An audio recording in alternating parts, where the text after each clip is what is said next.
Today, one Macomb County school had to dismiss classes early and another had to cancel classes entirely.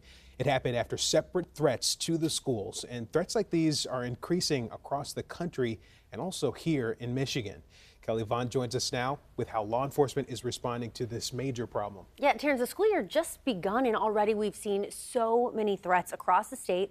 Law enforcement say they want young people to know that making a threat, whether you plan to act on it or not, is a crime and you will be held accountable.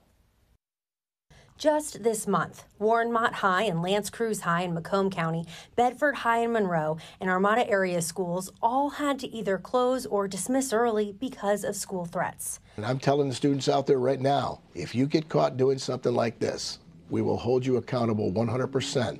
Macomb County prosecutor Peter Lucido said he would even consider holding parents accountable for threats. It's their child that caused the problem, and the liability and responsibility rest with the parents until the child's 18th birthday. In Oakland County, 3 students were charged with making threats against South Lyon East High School. It's terrifying to folks, it's unsettling, it's scary, and it's a crime. Oakland County Sheriff Michael Bouchard says parents need to talk to their kids about the consequences of making threats and the importance of reporting threats. People in the school are much more likely to be in a position to see, hear, or say something about something that's of concern. In Florida, a sheriff there has taken things further to combat bogus school threats. Your little cherub, we're going to start publishing his face and doing perp walks with him when we take him into custody. And then we're going to show pictures of you, the parents. Sheriff Bouchard says he couldn't go that far since the threats are often made by young people. We want people to know there's consequences.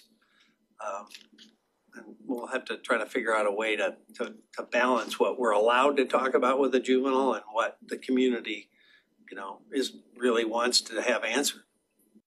I didn't even mention all of the threats in that story there. There was more than we could mention. And it's not light consequences that some of these are facing. Some of these threats are actually felonies, and those juveniles could be facing some serious jail time. I mean, it will totally change their life, and for what? And like you said, it's so sad the school year just started. Exactly. We've got a lot of work ahead of us. Hopefully kids will get the message. Yeah. Thank you, Kelly.